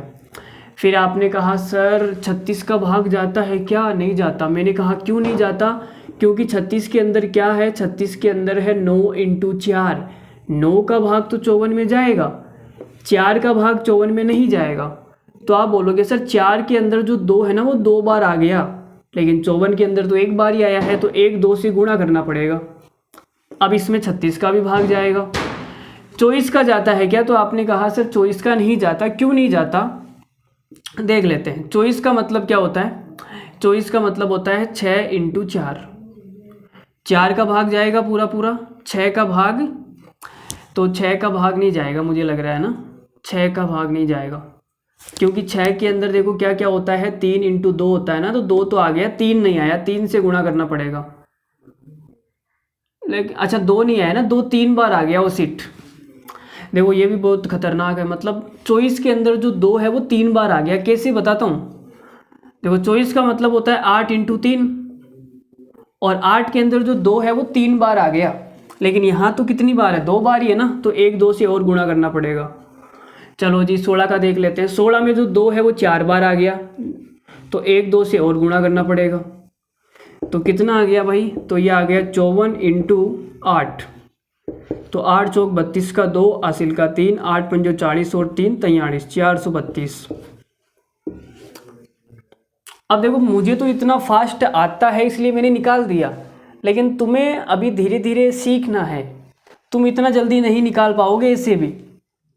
तो तुम ऑप्शन पे ज़्यादा फोकस करो कि सवाल को ऑप्शन से कैसे फोड़ना है, बस ऑप्शन से फोड़ना है भाई, ठीक है। चलो अगला सवाल लेते हैं। अगला सवाल, सवाल नंबर जो भी है, लो भाई सवाल नंबर 6 आ गया जी आपके सामने। देखो क्या है, ए और बी ऐसी 2 अभाज्य संख्याएं हैं। अभाज्य संख्याओं का नाम सुनते ही दिमाग में सिर्फ एक ही ख्याल आना चाहिए। क्या आना चाहिए भाई, उसका ख्याल मत लाना तुम यार, मतलब क्लास का मूड खराब मत करो यार। बस ऐसी 2 अभाज्य संख्याएं हैं जहाँ पे a > b है और उनका जो एलसीएम है वो 209 है, तो a² में -b ज्ञात करो कितना आएगा। CGL 2022 का सवाल है, तो बहुत ही तगड़ा सवाल है। देखो अभी मैंने आपको बताया था थोड़ी देर पहले, जस्ट 1 मिनट पहले मैंने आपको क्या बताया था कि अभाज्य संख्याएं हैं तो इनके बीच में कुछ कॉमन तो आएगा नहीं, सीधी सी बात है, ठीक है। तो अभाज्य संख्याओं का जो गुणनफल होता है वही एलसीएम होता है। तो आपने कहा सर एलसीएम 209 है तो गुणनफल क्या होगा, देख लेते हैं।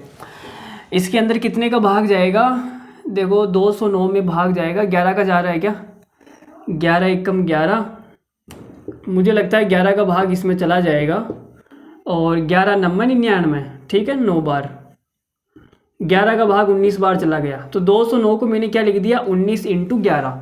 अब सवाल में बोला गया है कि जो a है वो ग्रेटर देन b है, ठीक है, तो a का मान तो हो जाएगा 19 ग्रेटर देन b, 11 से बड़ा हो गया ना, तो a का मान तो 19 हो गया और b का मान 11 हो गया। a स्क्वायर माइनस b, 19 का स्क्वायर कितना होता है, 19 का स्क्वायर 361 माइनस b का मतलब हो गया 11, तो ये कितना आ गया 350। 350 सवाल का आंसर है। बोलो कैसा लगा, कैसा लगा। ऐसा जादू किया रे कैसा जादू किया रे। अब देखो भाई, मुझे गाने वाने तो आते नहीं है, मैं हंसी मजाक करता रहता हूँ, ठीक है, थोड़ा थोड़ा बेकार गाना भी निकल जाता है, नो नॉट इज बैड। चलो अगला सवाल लेते हैं, आगे बढ़ते हैं। ये बिल्कुल सेम सवाल है, इस सवाल के अंदर कुछ भी नहीं है, बस थोड़ी सी वैल्यू चेंज कर दी गई है, ए को बी कर दिया, बी को ए कर दिया, बस और कुछ नहीं है। ये भी सेम सवाल एग्जाम में आया हुआ है। तो आपने कहा दो अभाज्य संख्याएं हैं तो उनका एलसीएम जो होता है उनका गुणनफल ही होता है, तो 209 किन दो का गुणनफल है। आपने कहा सर अभी पीछे वाले सवाल में हमने निकाला था 19 इंटू 11, यही होता है। अब a ग्रेटर देन b है तो ये बड़ी हो जाएगी 19 और ये, ठीक है, a का मान हो गया 19 और b का मान हो गया 11। चलो जी, तो b स्क्वायर माइनस a निकालना है, b का मतलब हो गया हमें 11 का स्क्वायर करना है, 121 और माइनस 19, तो 102 आ जाएगा इस सवाल का आंसर। 102 हमारा इस सवाल का करेक्ट आंसर है, ठीक है। अरे बोलो भाई ठीक है, कैसे हो तुम, क्या हाल चाल है तुम्हारे, बढ़िया हो एकदम मस्त, कोई दिक्कत तो नहीं है ना। वो क्या बोल रही है, ज़्यादा फड़फड़ तो नहीं कर रही ना, वो बता देना मुझे, हवा में उड़ा देंगे उसको भी, टेंशन मत लो तुम, बस भाई बैठा है ना, तुम तो बस सीजीएल को फोड़ो बस। वो क्या, उसके पिताजी आएंगे तुम्हारा हाथ मांगने, तुम्हें नहीं जाना पड़ेगा उसके घर, ठीक है। तो चलो आगे बढ़ते हैं अगले सवाल पे। चलो जी, सवाल नंबर नेक्स्ट जो भी है, मुझे भी बड़ी नींद आ रही है यार, सारा दिन थक गया आज भागते भागते। आज देखो धनतेरस थी तो सामान लाना था, मार्केट में 2-3 बार चला भी गया, और भी बहुत काम थे, मतलब सुबह से शाम तक काम ही काम था आज तो। फ्री अभी मैं 6 बजे हुआ था। चलो सवाल लेते हैं अगला, जो भी सवाल है, आगे बढ़ते हैं। ये सवाल देखो भाई, ये थोड़ा सा अलग सवाल है। इन सवालों को हम कैसे करेंगे, देखो एलसीएम में क्या होते हैं, 3 टाइप के सवाल बनते हैं, उन तीनों टाइप पे हम बात कर लेते हैं। जो पहला टाइप है वो इसी प्रकार का सवाल आता है जैसे आपके बोला गया, जैसे ये सवाल तो हम कर लेते हैं, उसके बाद वो तीनों टाइप में आपको लिखवा दूंगा। वह छोटी से छोटी संख्या ज्ञात कीजिए जो 12, 15, 20 और 27 से पूर्णतः विभाज्य हो, मतलब कि इन चारों संख्याओं का पूरा पूरा भाग जाएगा, वो छोटी से छोटी संख्या निकालनी है। तो आपने कहा सर वो छोटी से छोटी संख्या एलसीएम ही होती है, भाई इन चारों का एलसीएम निकाल दो, वही हमारा आंसर होगा। लेकिन हमें पता है कि एलसीएम के अंदर इन चारों का पूरा पूरा भाग जाएगा। तो आप ये बोलोगे सर किसी संख्या के अंदर अगर 15 का भाग जा रहा है, इसका मतलब उस संख्या में 5 का भाग भी जाएगा। बोलो जाएगा या नहीं जाएगा।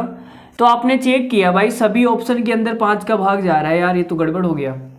लेकिन ये भी तो हो सकता है ना जिसके अंदर देखो 15 का भाग जाएगा, उस संख्या के अंदर 3 का भी भाग जाएगा। बोलो भाई 3 का भाग जाएगा, तो चेक कर लेते हैं 3 का भाग किस में जा रहा है। या 3 का रहने दो, आप 12 से देख लो ना, 12 जिस संख्या के अंदर 12 का भाग जाएगा उसमें 4 का भी भाग जाएगा। तो 4 का भाग चेक कर लेते हैं। तो आपने कहा सर 50 में तो 4 का भाग नहीं जाएगा, तो ये हमारा आंसर नहीं है। 50 में तो 4 का भाग नहीं जाएगा, ये भी हमारा आंसर नहीं है। 20 में 4 का भाग जाता है, ये हमारा आंसर हो सकता है। 40 में भी 4 का भाग जाता है, ये हमारा आंसर हो सकता है। तो 2 ऑप्शन तो हमने कट कर दिया। अब आते हैं 3 पे। तो आपने कहा सर 3 से चेक कर लो, तो 3 से चेक करने का मतलब हो गया अंकों का योग चेक करना है। तो 2 और 2 हो गया 4, 4 में तो 3 का भाग नहीं जाता, मतलब ये हमारा आंसर नहीं है। एक ही ऑप्शन बचा 540, ये सवाल का करेक्ट आंसर हो गया 540। ठीक है, तो ये ऐसे हम ऑप्शन से सवाल को करेंगे, ऐसे ऑप्शन से करेंगे, कोई दिक्कत नहीं है यहाँ तक। अगर आपको ऑप्शन से नहीं करना है तो आप इन चारों का एलसीएम निकाल सकते हैं, 12, 15, 20 और 27 का निकाल लेना आराम से। मैंने आपको 3 तरीके बता दिए एलसीएम निकालने के, लेकिन जहाँ तक मेरा मानना है आप ऑप्शन से करना सीख लो, आपके लिए बहुत फ़ायदा होगा, कुछ नहीं पड़ा इन फालतू के चक्करों में। देखो 3 टाइप कौन कौन से हैं, तो पहला टाइप तो देखो ये बनता है, पहला टाइप नोट लगा के लिख लेना, नोट लगा के आप लिख लो टाइप नंबर 1। जैसे आपसे सवाल पूछा गया, वह छोटी से छोटी संख्या ज्ञात कीजिए, वह छोटी से छोटी संख्या ज्ञात कीजिए, संख्या ज्ञात कीजिए जो x, y, z से पूर्णतः विभाजित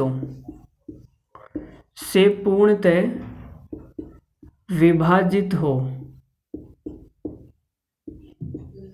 ठीक है। ये जैसे आपके सामने सवाल आ गया, तो इस सवाल का जो आंसर होगा वो क्या होगा, एक्स वाई जेड का एलसीएम।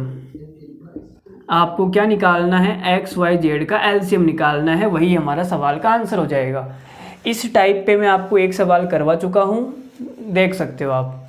तो हम एलसीएम नहीं निकालेंगे, हम क्या करेंगे, ऑप्शन से चेक करेंगे। बात समझ में आ गई यहाँ तक सबको, कोई दिक्कत नहीं है, इतनी सी बात तो आई गई होगी, कोई बहुत बड़ी बात तो है नहीं। चलो आगे बढ़ते हैं। टाइप नंबर 2, टाइप नंबर 2 में क्या होता है, टाइप नंबर 2 में आपसे बोला जाएगा कि वह छोटी से छोटी संख्या ज्ञात करो, वह छोटी से छोटी, चोटी के पीछे क्या है, चोटी के पीछे कुछ भी नहीं है, वह छोटी से छोटी संख्या ज्ञात करो, छोटी संख्या ज्ञात करो जिसमें एक्स वाई जेड का मतलब हो गया एक्स का, कोमा वाई का, कोमा जेड का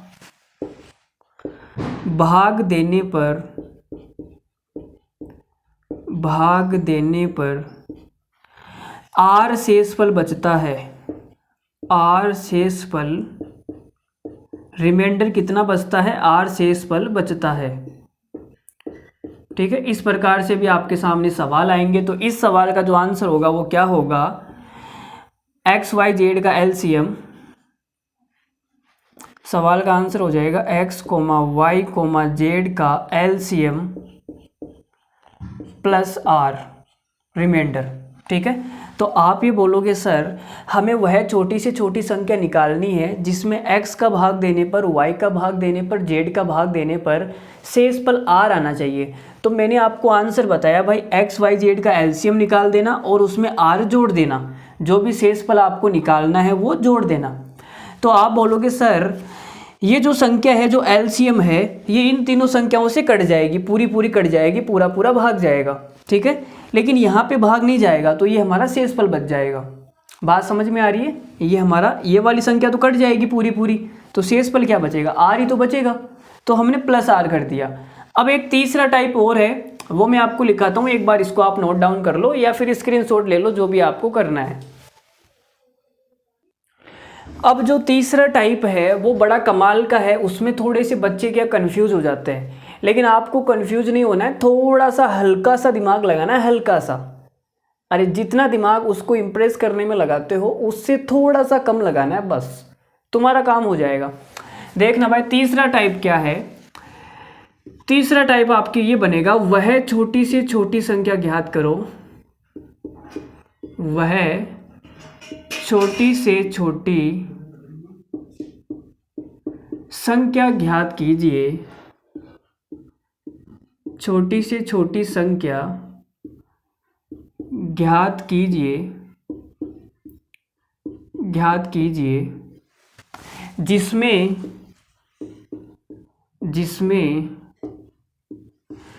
x comma y comma z का भाग देने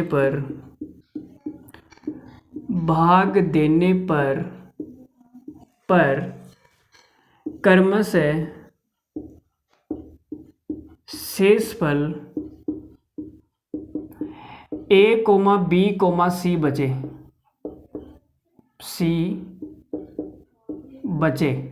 कहने का मतलब ये है कि आपको वह छोटी से छोटी संख्या निकालनी है जिसमें तुम x का भाग दोगे तो शेषफल a आएगा, अगर तुम y का भाग दोगे तो शेषफल b आएगा, और तुम अगर z का भाग दोगे तो शेषफल c आएगा। ठीक है, इन तीनों से अलग अलग भाग देने पर जो शेषफल है वो भी आपके सामने कैसे आएंगे, अलग अलग आएंगे। तो ये जो टाइप है इसमें हम क्या करने वाले हैं, ये बड़ा कमाल का है, बहुत ही ज़बरदस्त है। देखो क्या करने वाले, इसमें मैं आपको बता देता हूँ, हल्का सा बता देता हूँ, ठीक है, मज़ा आएगा। इसका जो आंसर होगा वो क्या होगा, पहले समझ लेते हैं।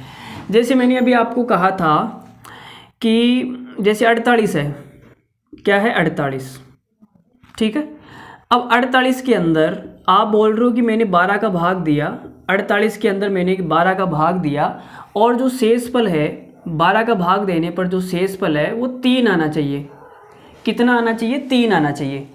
तो आपको पता है कि सर 12 से तो 48 पूरा पूरा कट जाएगा, ठीक है भाई। 48 में मैं 12 का भाग दूंगा तो पूरा पूरा कट जाएगा, सीधी सी बात है, कट जाएगा। अब मुझे शेषफल 3 बचाना है, तो पहला एक काम तो मैं ये कर सकता हूँ कि इसमें 3 जोड़ दूँ, तो मेरे सामने एक संख्या आ गई 51, ठीक है। 51 में अगर तुम 12 का भाग दोगे तो शेषफल 3 आ जाएगा। पहली जो कंडीशन है वो है या तो आप 3 जोड़ दो, दो तरीके होते हैं शेषफल के, या तो आप +3 कर दो, जो भी आपको शेषफल निकालना है वो प्लस कर दो। दूसरा एक ये तरीका होता है कि देखो 48 को मैं क्या लिख सकता हूँ, 48 को मैं ऐसे लिख सकता हूँ, तो आपने कहा सर इसको आप लिख सकते हो 36 प्लस कितना लिख सकता हूँ, 36 प्लस 12, 48 को मैं ऐसे लिख सकता हूँ। अब मुझे शेषफल 3 निकालना है, तो आपने कहा सर शेषफल 3 निकालना है, तो आप एक काम करो, इस 12 को आप ऐसे लिख दो 9 + 3, ठीक है। अरे बोलो भाई ठीक है। तो मैं एक काम करता हूँ ना, इस 9 को हटा देता हूँ। अगर इस 9 को मैं हटा दूँ तो आपने कहा सर 12 का भाग देने पर 36 तो पूरा पूरा कट जाएगा, शेषफल कितना आएगा, 3 आएगा। मैंने 9 को हटा दिया। अब ये 9 आया कैसे, तो आपने कहा कि सर ये 9 आया कैसे, वो मैं बता देता हूँ। तो आपने कहा वेरी गुड, या तो आप 3 जोड़ दो या 9 को हटा दो। तो 9 को हटा दूंगा तो ये कितना हो जाएगा 39, और 12 का भाग तुम 39 में दोगे तो कितना आएगा, शेषफल कितना आएगा, 3 ही तो आएगा ना।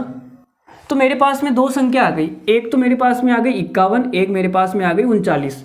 इन दोनों संख्याओं में 12 का भाग देने पर शेषफल 3 ही आएगा।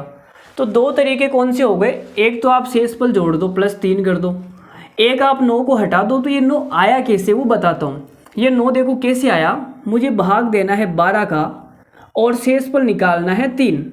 तो मैंने क्या किया, जिसका भाग देना है उसमें से मैंने शेषफल को माइनस कर दिया, तो कितना आ गया 9। तो ये 9 मैंने क्या कर दिया, ये 9 मैंने हटा दिया, माइनस कर दिया, ठीक है। 48 में से 9 माइनस कर दूंगा तो 39 ही आएगा। बोलो, इस 9 को मैंने हटा दिया। तो ये जो कहानी आपको समझ में आई है तो अच्छी बात है, अगर नहीं आई है तो कोई बात नहीं। तो देखो भाई क्या करते हैं, इसका जो आंसर होगा मैं आपको बताता हूँ। यार हाथ खराब हो जाएगा मिटाऊंगा तो, चलो देखो इधर लिख देता हूँ। इस सवाल का जो भी आंसर आएगा वो ये आएगा कि XYZ का एलसीएम निकाल लो, XYZ का एलसीएम निकाल दो, और इस एलसीएम में से आप माइनस कर दो K। अब आप ये बोलोगे सर ये K क्या है, ये K क्या है, तो मैंने कहा ये जो K है ना, जहाँ K बराबर, देखो क्या है, यहाँ पे हमने -9 किया था, 9 को हटाया था। ये 9 कैसे आया, जिसका भाग दिया उसमें से माइनस करना है शेषफल। तो x का भाग देने पर शेषफल a आ रहा है, तो x में से a को माइनस कर दो, तो k का मान ये हो जाएगा x - a। या फिर आपने y का भाग दिया, तो शेषफल आया b, y - b कर लो। या फिर आपने z का भाग दिया तो शेषफल आया c, तो z - c कर लो। तो k की वैल्यू आप ऐसे निकाल सकते हैं। अब कुछ बच्चों को ये डाउट होगा कि सर ये x minus A, Y minus B, Z minus C तीनों क्या बराबर ही आएंगे क्या? तो मैंने कहा जी हाँ, ये बराबर ही आएंगे। बराबर क्यों आएंगे? अब देखो, अगर ये बराबर नहीं आएंगे ना तो ये सवाल फिर एलसीएम एचसीएफ का नहीं होगा, फिर ये नंबर सिस्टम में चला जाएगा, फिर रिमाइंडर थ्योरम पे ये सवाल होगा। रिमाइंडर थ्योरम नंबर सिस्टम में मैंने पढ़ा रखी है। अगर ये तीनों चीज़ें बराबर नहीं आएगी तो ये एलसीएम का सवाल नहीं होगा। किसका सवाल होगा? रिमाइंडर थ्योरम का, जो हम नंबर सिस्टम में पढ़ चुके हैं। तो यहाँ पर एलसीएम का अगर सवाल है तो इन तीनों को बराबर ही होना पड़ेगा, नहीं तो बात नहीं बनेगी। समझ रहे हो ना तुम? अरे बोलो भाई, समझ में आ रही है? हाँ सर समझ में आ रही है, कोई दिक्कत नहीं है। ठीक है, चलो अब सवाल करते हैं। देखो सवाल करते हैं, मज़ा आएगा, खूब मज़ा आने वाला है, खूब तगड़ा। मैं आपको सवाल सिखाऊंगा, ऑप्शन से करना। लो भाई, सवाल नंबर 2 तुम्हारे सामने है। बड़ा ही तगड़ा सवाल है। देखो क्या है, एक संख्या है जिसे 4 और 5 से विभाजित करने पर शेषफल 3 प्राप्त होता है। 3 अंकों की सबसे छोटी संख्या कौन सी है जो इस शर्त को पूरा करती है? अब देखो, मेरा जो काम है आपको नौकरी लगाना, मेरा ये काम है। मतलब मैथ में आपको किसी भी प्रकार की कोई तकलीफ नहीं होनी चाहिए, मेरा ये काम है। ठीक है, मेरा काम आपको सिर्फ और सिर्फ मैथ में एग्ज़ाम में किसी भी प्रकार की दिक्कत नहीं आए, आप कम टाइम में सवालों को कर पाए, मेरा यही काम है। मैं यहाँ पे आपको ज्ञान देने के लिए नहीं आया हूँ, मुझे आपको मैथ में आपको पीएचडी नहीं करवानी है। ठीक है, मेरा जो काम है इतना सा है कि मैं आपको कुछ ऐसा तरीका बता दूँ जिससे कि आप एग्ज़ाम में सवाल करो तो आपको कम टाइम में वो सवाल हो जाए। मेरा ये काम है। ठीक है, मुझे आपको पीएचडी नहीं करवानी मैथ में। ठीक है, तो इस सवाल को हम तरीके से नहीं करेंगे। तरीके से कैसे करेंगे वो आप किसी और चैनल पे जाके देख लेना।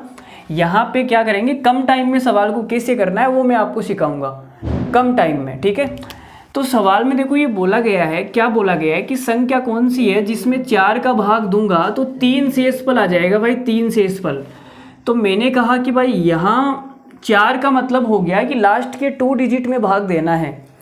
तो मैंने यहाँ पे भाग दिया तो शेषफल 3 नहीं आया, 0 आ गया, मतलब ये मेरा आंसर नहीं है। जब मैंने यहाँ पे भाग दिया तो शेषफल 1 आ गया, मतलब ये भी मेरा आंसर नहीं है। जब मैंने यहाँ 4 का भाग दिया तो शेषफल 1 आ गया, तो ये भी मेरा आंसर नहीं है। जब मैंने यहाँ पे भाग दिया तो शेषफल 3 आ गया और यही मेरा आंसर हो गया, यही मेरा आंसर हो गया। तो ऐसे आपको सवाल करने हैं। बात समझ में आ रही है? अगला सवाल ले रहे हैं, आगे बढ़ रहे हैं। सवाल नंबर जो भी है आप देख लेना। लो जी, सवाल नंबर जो भी है नेक्स्ट देखो आप, वह छोटी से छोटी संख्या ज्ञात कीजिए जिसको 5, 6, 8, 9 से भाग देने पर प्रत्येक स्थिति में जो शेषफल है वो 3 बचता है, ये आपको बताना है। तो आपने कहा सर 8 का भाग देने पर, 8 का भाग देने पर 8 का मतलब हो गया कि 8 का भाग दूंगा तो शेषफल 3 आएगा। ठीक है, अब जो संख्या 8 से कटती है वो 4 से भी कटेगी भाई, तो 4 का भाग देने पर भी शेषफल 3 आएगा। तो देख लेते हैं 4 का। तो आपने कहा सर 63 में 4 का भाग दूंगा तो शेषफल 3 आएगा, मतलब ये हमारा आंसर हो सकता है, कोई दिक्कत नहीं है। यहाँ पे अगर मैं 4 का भाग दूंगा 65 में तो शेषफल 1 आएगा, तो ये हमारा आंसर नहीं हो सकता। 68 में 4 का भाग दूंगा तो मेरा शेषफल आएगा आपके, शेषफल इसमें भी 0 आएगा, शेषफल 3 नहीं आएगा, ये मेरा भी आंसर नहीं हो सकता। 61 में 4 का भाग दूंगा तो शेषफल 1 आएगा, मतलब ये भी हमारा आंसर नहीं है। तो हमारा एक ही ऑप्शन बचा 363। अब कुछ बच्चों को ये डाउट होते हैं कि सर अगर 2 ऑप्शन मैच हो गए तो हम क्या करेंगे? भाई आप तरीके से तो सवाल बता ही नहीं रहे हो ना, आप तो ऑप्शन से बता रहे हो। तो ऑप्शन से तो 2 ऑप्शन भी मैच हो सकते हैं, हाँ हो सकते हैं, कोई दिक्कत नहीं है। तो आप दूसरा चेक कर लो ना, जैसे 8 पे 4 पे 2 ऑप्शन मैच हो गए तो आप 5 का चेक कर लो। भाई 5 का भाग देने पर शेषफल 3 आना चाहिए, और 5 का जो रूल होता है वो क्या होता है, इकाई का अंक, इकाई के अंक में भाग दे के देख लो। तो आपने कहा सर 3 में 5 का भाग दूंगा तो शेषफल 3 ही आएगा, 5 में 5 का भाग दूंगा तो शेषफल 0 आएगा, 5 में तो 5 का पूरा पूरा भाग जाएगा ना, तो ये तो आंसर नहीं है। और 1 में 5 का भाग दूंगा तो शेषफल 1 आएगा, ये भी आंसर नहीं है। 8 के अंदर 5 का भाग दूंगा तो शेषफल 3 आएगा, मतलब ये भी हमारा आंसर हो सकता है। अब देखो मैंने 5 पे चेक किया तो 2 ऑप्शन मैच हो गए, एक तो ये हो गया, एक ये हो गया।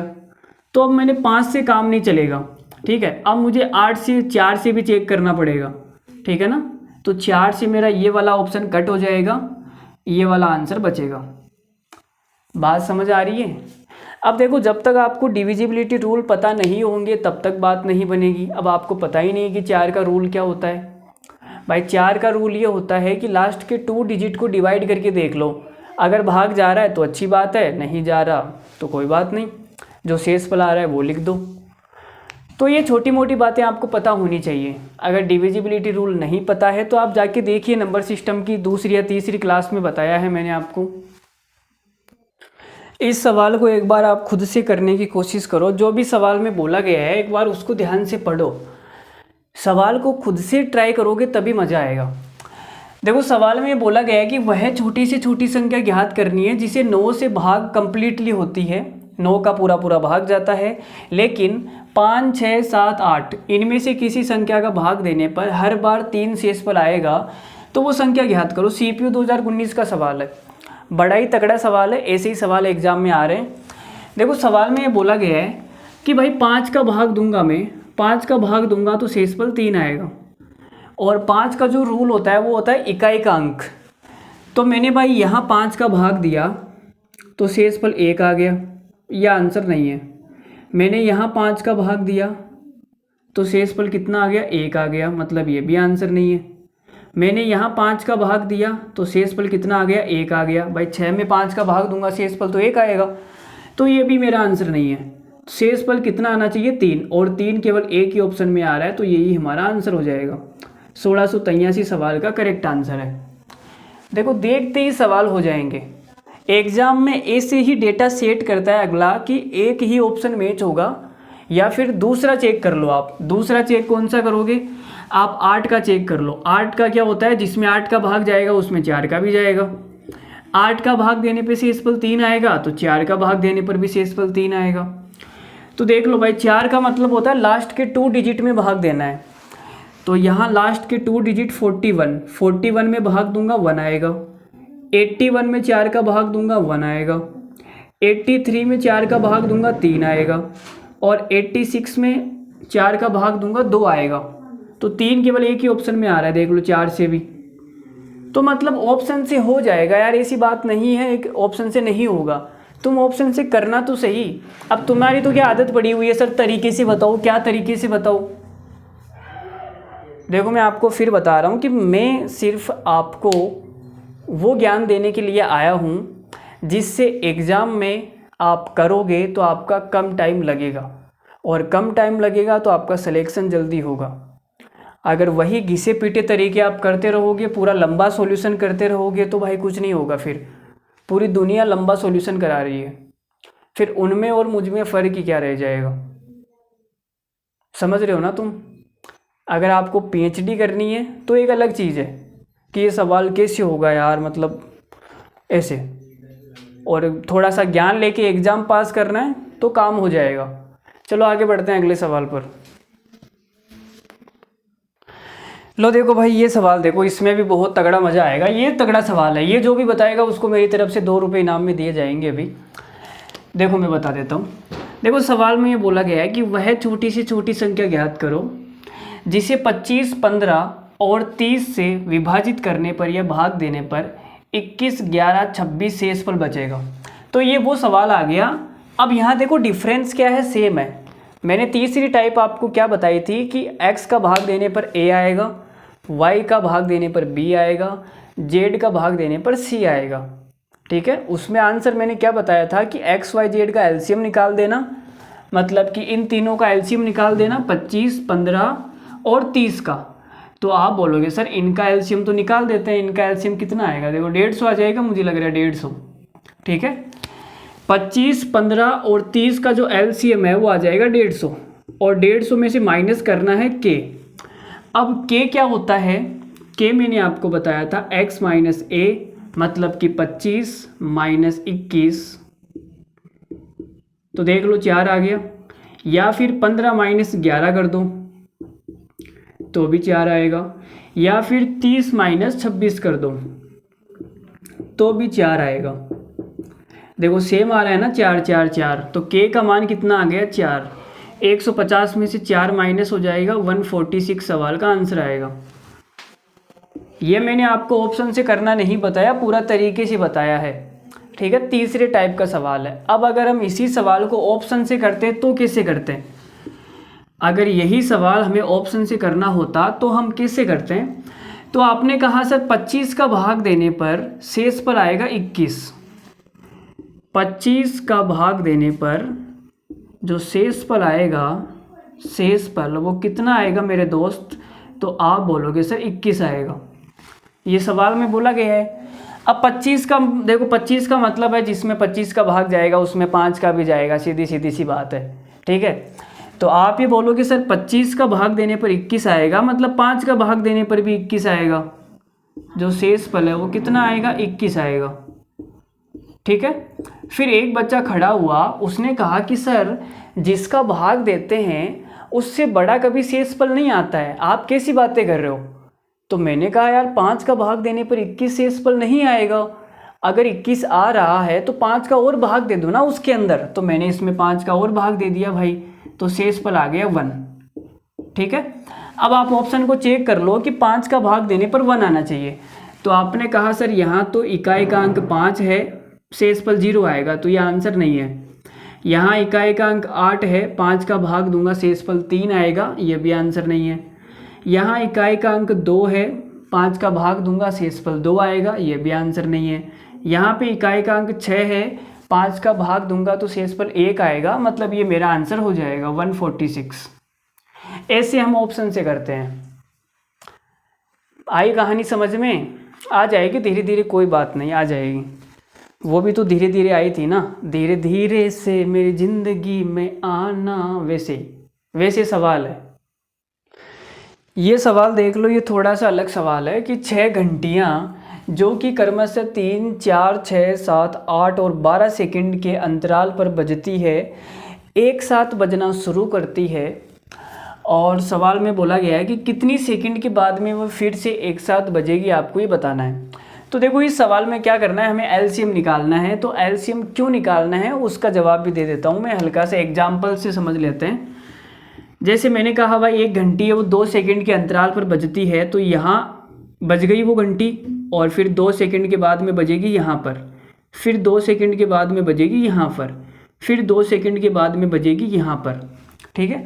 एक दूसरी घंटी है, वो 3 सेकंड के अंतराल पर बजती है, तो उसको इसी के साथ में बजाया गया था शुरुआत में, फिर वो 3 सेकंड के अंतराल पर बजेगी, 3 सेकंड यहाँ पे बज गई, फिर वो 3 सेकंड के अंतराल पर बजेगी यहाँ पर 3 सेकंड।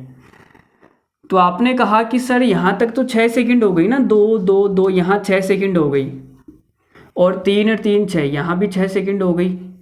तो देखो 6 सेकंड, एक तो शुरुआत में 0 सेकंड पर इन दोनों घंटियों को एक साथ बजा के छोड़ा गया था, फिर 6वीं सेकंड पे ये एक साथ और बज गई 6वीं सेकंड पर। अब ये 6 है क्या?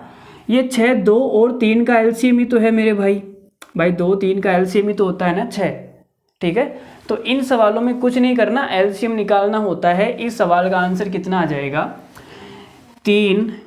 इस सवाल का आंसर आ जाएगा 3 4 6 7 8 और 12 का एलसीएम, वही हमारा क्या हो जाएगा आंसर, ठीक है। अब आपने कहा कि सर एलसीएम हमारा आंसर होगा, इसका मतलब जो भी आंसर आएगा वो इन संख्याओं से कटेगा। भाई एलसीएम में तो पूरा पूरा भाग जाएगा। तो देखो यहाँ पे लिखा हुआ है 4 4, तो जो भी आंसर होगा उसमें 4 का पूरा पूरा भाग जाएगा। तो मैंने देखा भाई 67 है, इसमें तो भाग नहीं जाएगा 4 का पूरा पूरा, तो ये आंसर नहीं है।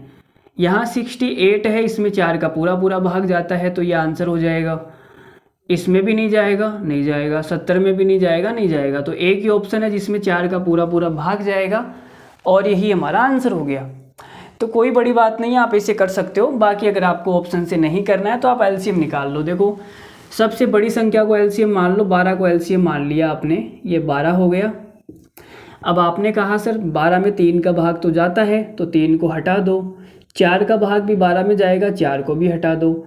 6 का भाग भी 12 में जाएगा, 6 को भी हटा दो। 7 का भाग नहीं जाएगा, 7 से गुणा कर दो। ठीक है। 8 देख लो, 8 के अंदर क्या होता है, 8 के अंदर होता है 4 × 3, तो 4 का भाग तो 12 में जाएगा। सॉरी गलत कर दिया कि मैंने, देखो मैंने क्या गड़बड़ कर दी। 8 का मतलब होता है कि 2 की पावर 3। 8 के अंदर जो 2 है वो 3 बार आया हुआ है, लेकिन 12 के अंदर जो 2 है वो 2 बार ही आया हुआ है। ठीक है, 12 का मतलब होता है 4 × 3, तो 4 का मतलब हो गया 2 कितनी बार आ गया, 2 बार। तो 1 2 से और गुणा करना पड़ेगा, तो ये कितना हो जाएगा, 12 7 84 × 2, मतलब ये आ गया 168 सेकेंड। ठीक है, तो 168 जो सेकंड होगी उसमें ये घंटियां एक साथ बजेगी। बात समझ में आ गई। सवाल का आंसर होगा 168। एलसीएम मैंने अपने हिसाब से निकाला है। अगर आपको ये तरीका मेरा नहीं समझ में आ रहा है तो वीडियो को बार बार देखो, समझना ज़रूरी है भाई। अगर आप ऐसे एलसीएम नहीं निकालोगे तो फिर मज़ा नहीं आएगा, फिर तो आप ऐसे करते रहोगे, डंडियाँ खींचते रहोगे। ठीक है, या फिर ऑप्शन से कर लो ना यार, ऑप्शन से बहुत बढ़िया है, option is the very nice. चलो आगे बढ़ते हैं या रहने देते हैं, इतनी देर कितना बज गया, देखो 10 बज गई यार। चलो रहने दे क्या आज, बोलो, अरे बोलो भाई रहने दे क्या। चलो आपके हालचाल पूछ लेता हूँ, और क्या हालचाल, आपके हालचाल सुनाओ मुझे बढ़िया। बोलो भाई बोलो, बोल दो ना जरा, जो दिल में है छिपा मैं किसी से कहूँगा नहीं। अरे भाई जो भी आपके दिल में है बता दो, मैं किसी से नहीं कहूँगा यार। आपकी कोई बात हो जो उसके पास में पहुँचानी है तो बता सकते हो।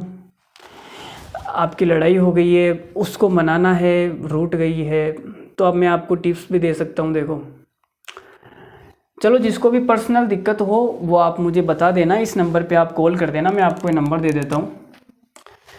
देखो व्हाट्सअप कर देना, ठीक है, कॉल तो मत करना, नहीं तो मैं उठाऊँगा नहीं। 96 ये नंबर दे रहा हूँ आपको, इन पे क्या करना है, व्हाट्सअप करना है।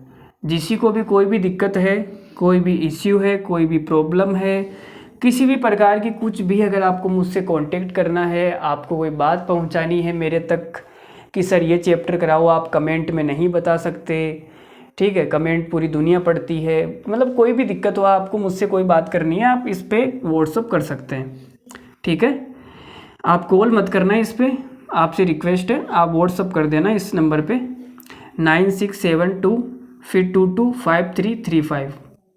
ठीक है, चलो आज के लिए इतना ही, फिर मुलाकात करेंगे हम आगे। कल एलसीएम के कुछ सवाल बचे हुए हैं, वो हम कल की क्लास में कर लेंगे, बाकी कल हम एचसीएफ के बारे में पढ़ेंगे। ठीक है, तो आपको चिंता नहीं करनी है, और बहुत जल्दी आऊँगा मैं आपके बीच में, आपको हैप्पी दीपावली की शुभकामनाएं करने के लिए। तो फ़िलहाल के लिए इतना ही, आपका बहुत बहुत धन्यवाद हमारी क्लास में आने के लिए। ठीक है, अगर वीडियो अच्छा लगा है, हमारा कंटेंट आपको पसंद आ रहा है, तो 2-4 लोगों तक शेयर कर दीजिए इस वीडियो को, ताकि उनका भी भला हो जाए। तो मिलते हैं फिर अगली क्लास में कल, तो ख्याल रखिए अपना, और तो क्या, उसका भी ख्याल रखना, तभी तो वो तुम्हारा ख्याल रखेगी। चलो इतना ही, बाय बाय, धन्यवाद, good night, thank you very much.